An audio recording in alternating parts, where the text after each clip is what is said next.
right, are we ready? Is this drip in the way? I'm gonna tie it up. Oh, it's better. This video is sponsored by Osea. Hi flower friends, it's Nicole from Flower Hill Farm, and this is part 2 in a nursery Q&A series of questions that I've gotten asked over the past about 5 months now since we owned this nursery. 5 years ago, I started flower farming at my home property, and that is Flower Hill Farm.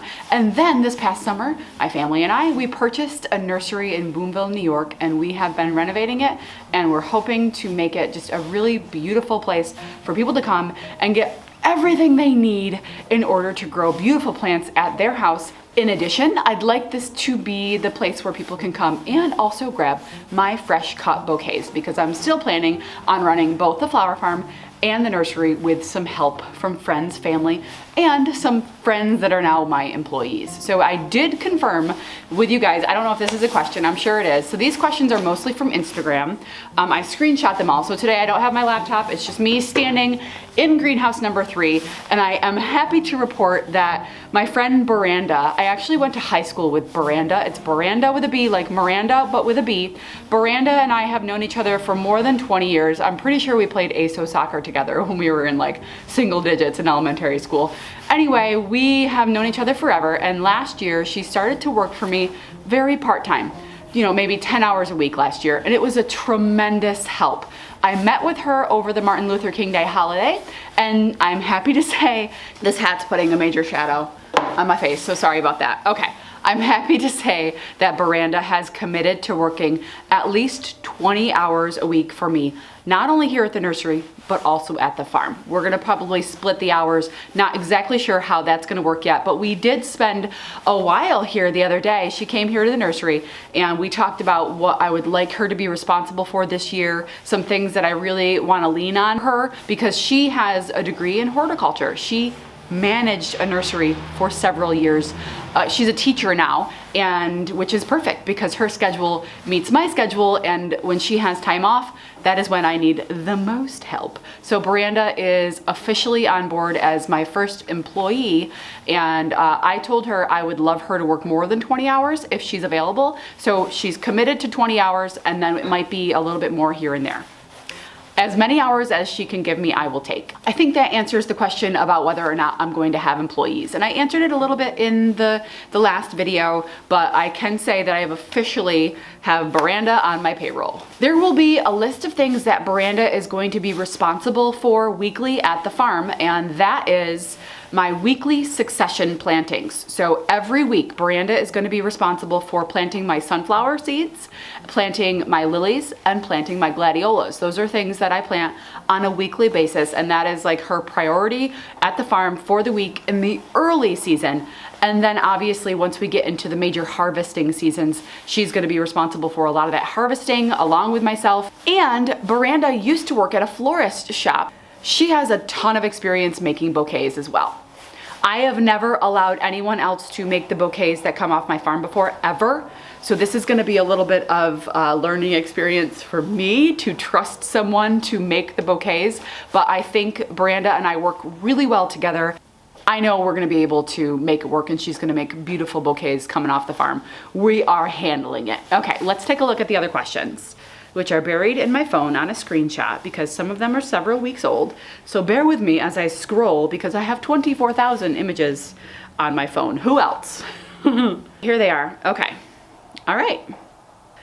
All right, Petals and Papers. Petals and Papers, I love that name. Will you try hydroponic tulips? Okay, so hydroponic tulips is basically planting tulip bulbs that have already been pre-chilled into a crate that's made for just growing tulips with a little bit of water. And the answer to that is yes. I would love to try to do hydroponic tulips. I think I have the perfect space here at the nursery to try to do that because it doesn't involve dirt, it doesn't involve mess, it just involves a little bit of water and table space, and I have all of that here at the nursery. It would probably involve me turning the heat on a little bit earlier in one of the nurseries, and tulips, when grown hydroponically, take about 3 to 4 weeks to bloom. And I could potentially have locally grown tulips and maybe a couple other things, maybe some lilies, locally grown flowers for Valentine's Day, Easter, etc., etc. Really excited about the potential for this space to grow cut flowers as well as all of the rest of the things all throughout the year. But that said, I can't try that this year. It's too much for me to take on at once, but I think next winter is going to be the perfect time to experiment with that. I definitely am interested in trying that out here at the nursery. Laura C, will you be doing your seed starting at the farm or at the nursery? I think I covered this in the last video. Anything that will be grown at the farm and will be put into the ground at the farm, I'm starting those seeds at home. Anything that will be for sale here, the majority, probably 95%, will be started here at the nursery. I do have a seed starting room in the atrium. Shannon Donnelly wants to know, how do you pick which flowers to grow inside the greenhouses? Well, I'm basically using the list that the former owners left me, and I'm also kind of polling my community. What do you guys want? And that community kind of includes you guys. I've asked you guys on more than one occasion what your favorite thing to buy at your local nursery is. So I'm kind of gathering information from all of these answers and growing things. I also have a list from a local landscaper. I am actually growing for a local landscaper this year. He has given me a list of things that he would like to purchase from me. I'm growing everything on his list this year. It's something that I was kind of given after another local nursery retired. They asked me to take this project on, so I'm trying it out this year, seeing how it goes. I'm getting to know other local nursery owners, and when I say local, I don't mean in my backyard. I mean an hour away, 45 minutes away, 2 hours away. They are more than willing to share their information because they're happy to see other greenhouses be successful. Fairy Tale Flower Farm, what's the best online source for nursery pots for seedling sales? This is a tricky question. I don't know if there is a best source, but there are many sources. And you might find that there's a supplier close to you where you can drive and save yourself on shipping costs, because shipping costs can add up. No joke. I get a lot of my supplies from Griffin's Greenhouse Supplies. They have a truck that goes through the area once a week, and those shipping prices are not, I think it's $45, and a giant truck pulls up with freight. And you can't beat that. So I've been working a lot with Griffin, but there are also other sources, and if I think of them, I'll put them in the description below.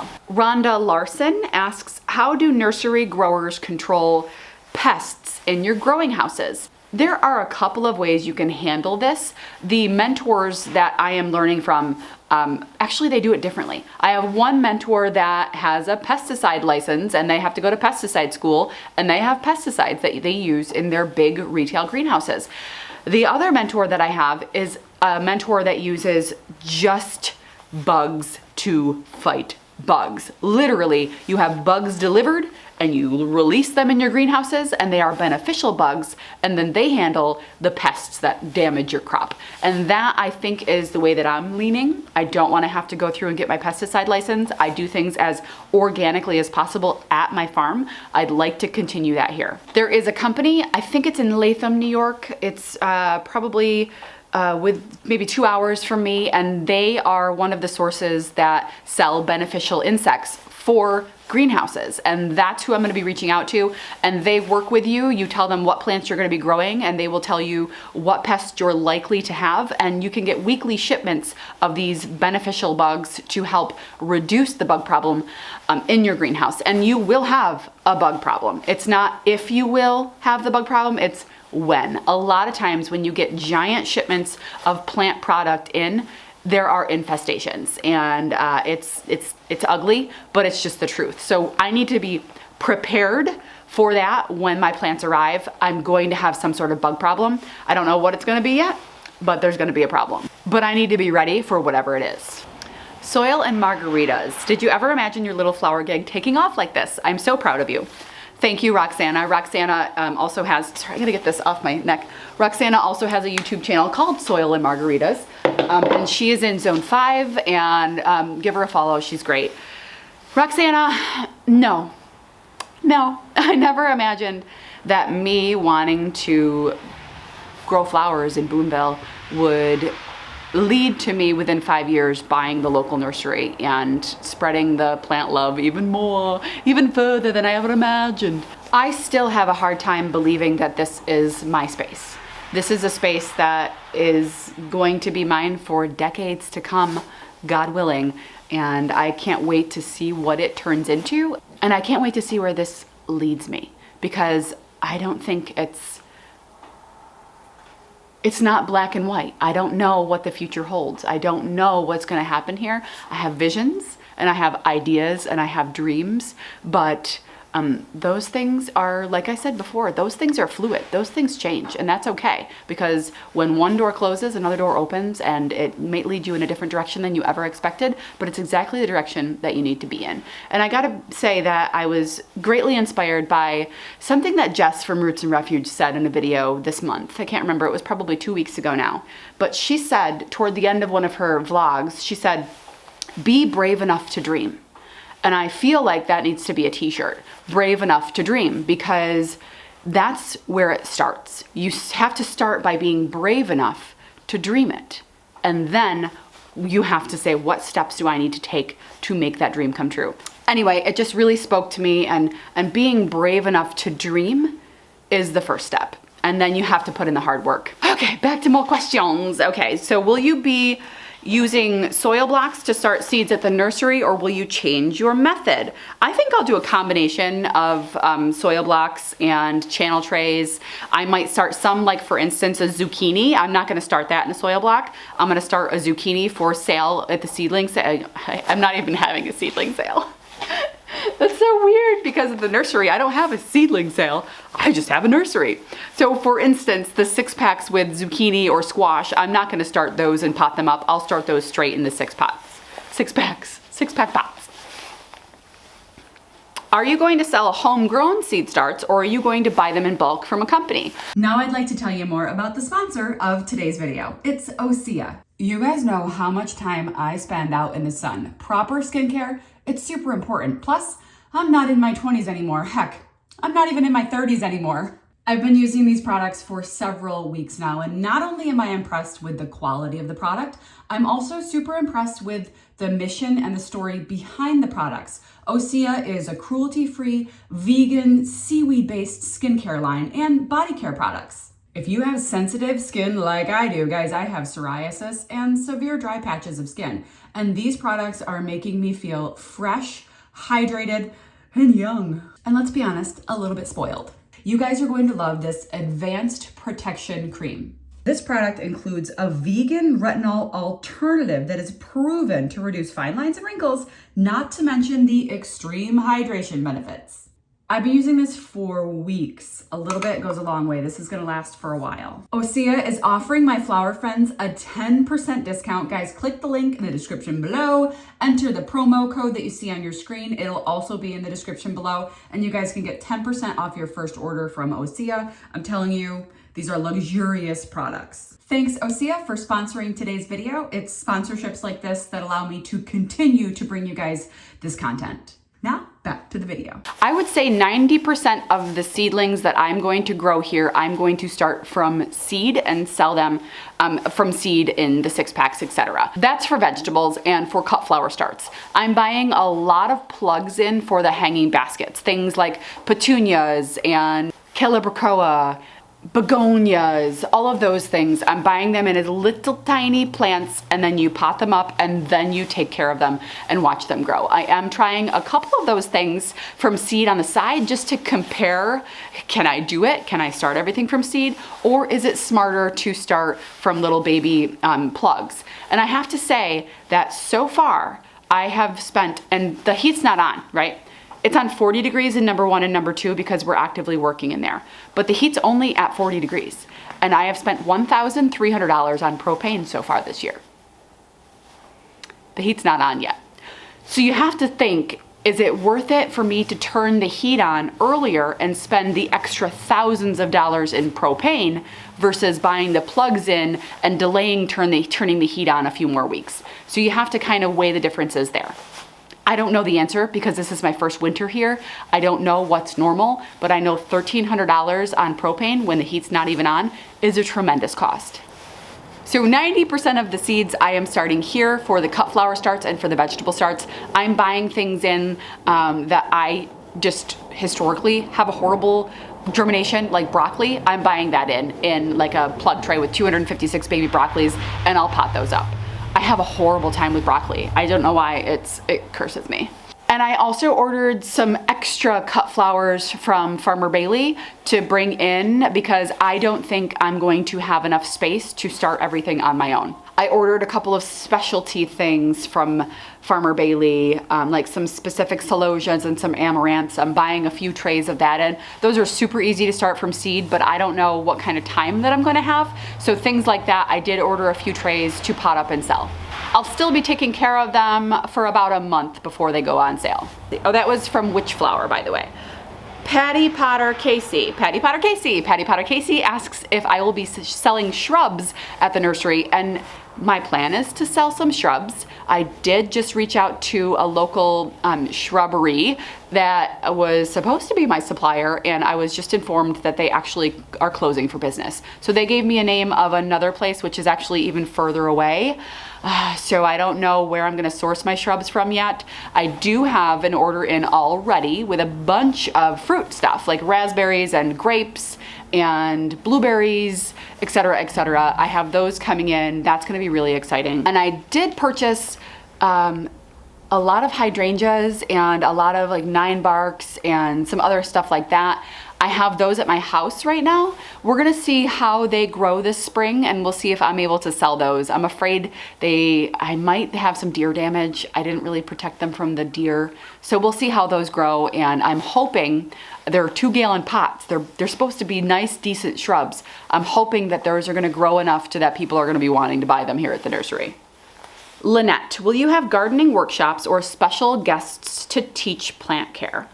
I don't know about those specific things, but I do plan on having workshops here at the nursery. I'm not exactly sure what those are gonna be exactly about. Obviously, I'll have probably bouquet bars here quite often, which that's not really considered a workshop, but we could turn that into a workshop. And then I want to do other things here as well, a lot of different workshops. I was talking with friends who teach pre-K, and I think there are plans to bring a pre-K class over here and potting something up and having the kids take something home, things like that. And I know I talked to the local high school, is only about 500 feet that way. They have an agricultural department. They wanted to come down and do a couple things here as well, and I'm not opposed to that, so we'll see where that leads us. But long term, yes, I do want to have workshops here. I'm thinking about like wreath making workshops. I'm thinking about seed starting workshops, everything like that. I definitely want to have more of those here. I don't know if I'm going to be able to do that in the space that I currently have, but my 5-year plan has a vision for a separate building where those workshops can take place. So it'll be limited the first couple of years with workshops, but long term, the workshops are definitely in my plans. Soho 23, if you knew then what you know now, would you still? I'm reading between the lines. I'm thinking that they mean, if you knew how much work the nursery was going to be, would you still buy it? And my answer to that is yes. I would absolutely still buy it. I get asked all the time, do you regret buying the nursery? And my answer to that can never be yes. It can never be, because I don't have regrets. I really don't. I want to push forward and make it the best that it can be. Honestly, here's the thing. You have to have a really, really bad before picture if your after picture is going to be sparkling. So the fact that it was more work than I had even anticipated makes me so much more excited to see the before and after picture. That's what I'm really excited about. And the thing is, it's not all about the after picture. It's about what you learn on the journey to get there. It's about all of the family time that I have had here. I'll get emotional about it, but I mean, if you would have told me 5 years ago that my aunt would be here every single day and I'd get to spend that much time with her. When I worked in television, I saw my aunt 2 or 3 times a year at family events. So for me to be on this path that provided the opportunity for me to spend so much time with my family, having fun and getting work done and being, I guess, full of pride over what we're doing, that's worth everything to me. And no, I don't have any regrets. Oh God. I love you, Aunt Jan. My mom's face, every time she talks about this place, my mom, I get my idea center, my imagination, my marketing, etc. My mom went to college for marketing. She didn't end up going into that field, but she has this big brain. that is constantly pumping out ideas faster than mine is. I will call her with an idea that I have, and she's throwing 3 or 4 ideas right back at me. So it's like I have to keep up to my mom. And the amount of time that we've been able to spend together is just, it's really a great thing. Not everyone gets the time like this. Not everyone has a job that provides and allows them to spend time with their family and still get work done. Thanks, Mom. Big brain, Queen Renee, Queen Mother. She is the queen. All bow down to the queen. Okay, Bramble Bloom Farm. What is your long-term vision fantasy for the space? Can be way in the future, in the year 2000. Remember when that was a thing? Okay. My long-term plans for this space include the eventual removal of the barn out back, and we're going to be using the barn pieces in a way that I think is pretty cool. And I am going to rebuild a barn in its place, a new, modern, safe. Right now it's very wobbly, very shaky. The insurance company doesn't like it. So I'm going to take down the existing barn, put up a brand new, a little bit larger pole barn, and have that be the retail space. So you won't enter the nursery where you enter it now.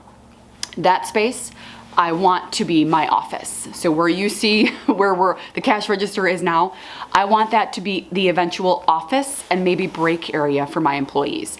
And you will actually enter the nursery through the back. And that is where I plan to put a parking lot eventually, because with this property, I have a house and 1.5 acres. It's actually 1.4 acres, and it's quite large. All of the actual buildings on this property are up against the road, which leaves an enormous green space in the back. And I'd like to have a parking lot, not a huge one. I don't want it to take over the green space, but I need to be able to have people park here. So I'm thinking about a 20 to 25 parking space area. And then there is still so much green. And what I would really love to do is build a botanical garden back there. There is so much potential. It is a flat green space. Just think about that. It's a flat green space. What my vision is for that to be a walkabout garden where you can come and be inspired by the flowers and the plants that are growing there. And that can be the inspiration garden, and everything that you see growing in the garden can be purchased inside at the nursery. So when you're walking around and you see a rose or a shrub or something, an annual, anything that you see in this garden that you walk about in can be purchased in here. And also maybe inspires people to make similar plantings at their own house. But what I'd really like in the middle of that green space is a beautiful structure, like a smaller greenhouse. And that is where I would love to host workshops. I want that to be more like an event greenhouse, not a huge one. I'm not talking about 100-foot greenhouse, but one that's perhaps this size that has the same Gothic feel. I mean, I'm not talking about getting a Hartley. I'm not talking about that, but something that has a similar feel to it that would be beautiful for people to come and do yoga in or have a class in. I would really love my aunt to be able to host classes here. She is the beautiful painter. She hand paints all those ornaments. I'd love to have a class of kids here do hand painted ornaments in the holidays and around, holiday times, or even for Easter, have some little Easter decorations and come and my aunt will walk you through the steps of painting. It's things like that that I really envision this place being, is having the nursery, but also a community place. And in that pole barn, I would like to have the larger retail space, and I would love to have coffee and cookies available. I don't want a cafe. I don't want to have to make food, but I'd love to be able to grab a coffee or a tea or a lemonade and walk about the garden. That is my long-term vision for this place, and I haven't told anybody this. My mom, my husband, my close circle knows these visions. I don't want other people's opinions to skew the view that I have for this place. And that's just the vision that I have. I just envision this pole barn, but like a barndemonium, but I want a wraparound porch. I want to recreate my porch on the front of this pole barn because I want to still do bouquet bars on the porch, posies on the porch, petals on the porch, call it what you will. I want an outdoor space on the porch where I can display wreaths because those can't really be inside. Those need to be cold. You know, a place where people can come year round and get what they need when it comes to plants. That's my vision. And this event greenhouse, and I'm not talking baby showers, I'm not talking weddings, nothing like that. A place where I can host things, a place where we can have a class, a place where people can move about and not be, I guess, stifled by the construction and the necessities of the greenhouses that exist already, but a place where it can be just an open space when it needs to be, and then filled with something when it needs to be. And I think starting from scratch is a good place, and that would be behind the oak tree in the center. I originally planned on putting the new pole barn straight across back there because this is zoned commercial. I can make commercial buildings here, but it's I don't want anything to happen to that oak tree. It is just such a beautiful centerpiece in the middle of this property that I don't want anything to happen to it. But that's it. That's the eventual plan. Is the entrance would be in the back. The current entrance would be my office or the, you know, the kitchen for the employees, the break room, and maybe a little bit of storage back there. The retail space, I'm trying to, maybe I'll find some inspirational pictures and give you guys an idea. But think about when you go to your largest nursery that you can think of in your area. It's kind of like that, where you have, you know, hummingbird feeders or wind chimes or decorative baskets for your garden, things like that I'd like to have in the retail space, along with all of my merchandise and stuff like that. And just a small little counter for coffee and cookies and perhaps a cupcake. Yeah, that coffee bar is mostly for me. I just want to have access to decaf all the time. And I'll tell you why that's my vision. People are coming from all over here to see this place. I want to provide them with something other than just a shopping experience. That is why things like the coffee bar and the inspiration garden, that's why these ideas came. I'm like, all right, well, what is going to bring people here other than the fact that they need tomatoes to plant in their garden? And if it's this gorgeous garden that's going to take years to build, if that's here, that is a reason for people to come and visit, other than they need a hanging basket. And that's what I was wanting to bring and draw people to our region. I really do want this to be a boon for Boonville, right on Boone Street, at the Boone Street Nursery. I can't stand it. All right, well guys, let me see if there are any more questions that I really wanted to answer.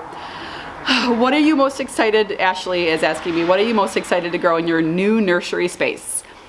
You know what, Ashley, I'm terrified and excited for the hanging baskets. I've never grown a hanging basket before. It has terrified me. So watching that from a little tiny baby or a seed, because I will start some seeds, a little tiny baby plant or a seed, all the way up to this beautiful in bloom hanging basket, that terrifies me, and I am most excited to see it. Crossbuckle Homestead, do you ever sleep?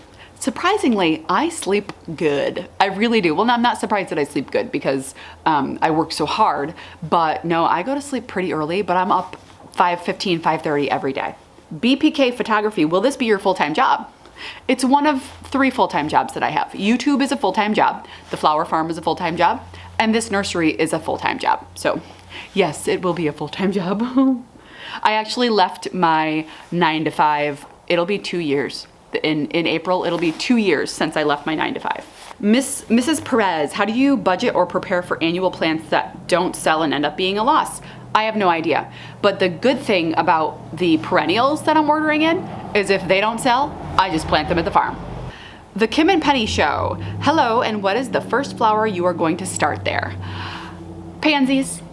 Pansies are the first flower that I'm going to start here at the nursery. One of the former owners, Mr. Dolan, told me that he started pansies every year from seed on February 8th. So I'll be starting pansies from seed on February 8th. Tweed 2006, this isn't really a nursery related question, but what is your favorite flower that has a good aroma? This is Christine in Scotland. Stock. Stock is my favorite flower that has a good aroma. I have stock on my brain right now because those seeds are getting started soon. Kelcut Flowers, what made you know you are on the right path? So excited for you taking on this new project. I don't know. Here's the thing about me, and this might be true for some of you guys too, is when you talk about doing something and you can't visualize yourself actually doing it, then I know it's not going to happen. But when I talk about something, when I talk about doing something and I can visually see myself doing it, then I know it's the right thing to do, because that's just been historically true with me and doing things. I remember like silly things. Perhaps I had dinner reservations and it was like for a week and a half later, and I would say like, I just don't see myself there. I just don't see myself going. And then sure enough, within a week before, it would be canceled. There are things like that, I don't know if it's intuition or manifestation. It's something, but I know that I'm on the right path when I'm scared, because if I'm not scared to do something, then I don't know, is it challenging me? Am I gonna be happy? Am I gonna be bored? Because if I'm gonna be bored, I won't stick with it. So if something challenges me and makes me scared, then I know I'm pushing myself to do something greater than myself, and that's what's exciting. I don't know if that answers your question, but I know I'm on the right path because of those things. G-State Flower Company, is it hard to keep motivation for flower farming when you are trying to juggle the nursery too? Actually, no, I'm finding it the opposite. I'm finding more motivation to get the things done for the flower farm because I have the nursery. And I'll tell you why. Because it's, when it's wintertime and I'm at home and I can be like, oh yeah, time to start those snapdragon seeds. Yeah, you can do it or you can put it off. Maybe say do it the next day. But because of my time constraints this year, I have to do it right away. And I'm thinking to myself, okay, when it comes March here at the nursery, I'm gonna be incredibly busy here just watering all of these plants and stuff. Because yeah, there's drip irrigation, but there are still tables full of plants that they need to be watered every day.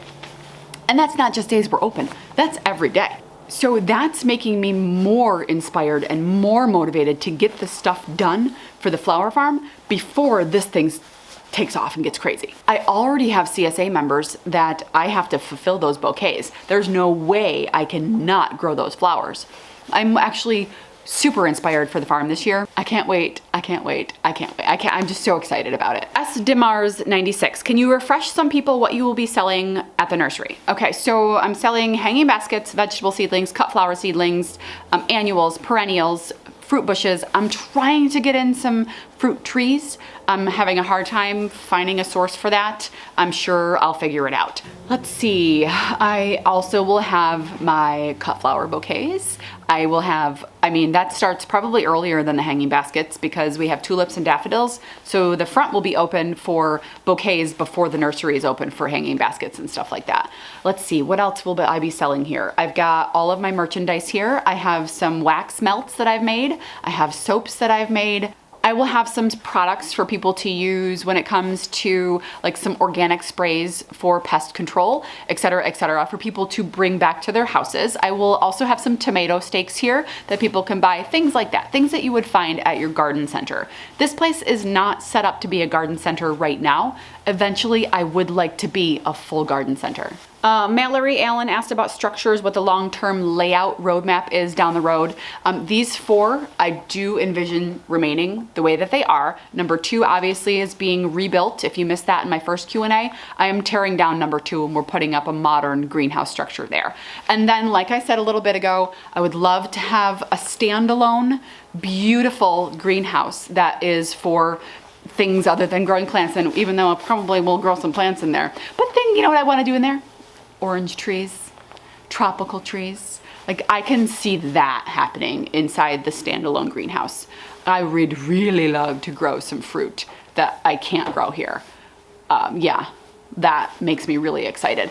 But anyway, yeah, that's the inspiration garden would be surrounding that standalone greenhouse in the acre in the back with the parking lot, et cetera, and that wraparound porch on the barn, the pole barn. I honestly, and I'd like the pole barn to have a bunch of different heights and stuff like that. But this is where an architect has to come into play, because I have to make sure that the snow falls where the snow needs to fall in order to maintain these structures and not have extra snow come off the barn. So we need to plan that professionally. I need a professional to come in and help me with that. Lovey103, do you have a grand opening date scheduled in the spring? I actually don't. And I was just talking to some people about this because I don't know what I'm doing yet. Obviously, I'm gonna have flowers available before I would anticipate having a grand opening. I don't know that yet. And I know we're getting close, but I know I'll be open for Mother's Day weekend.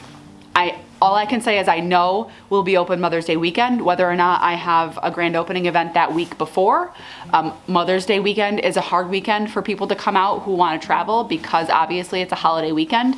But I will be open Mother's Day weekend, but I might be open before that. It all depends, honestly, on the weather in the springtime and when the flowers are ready.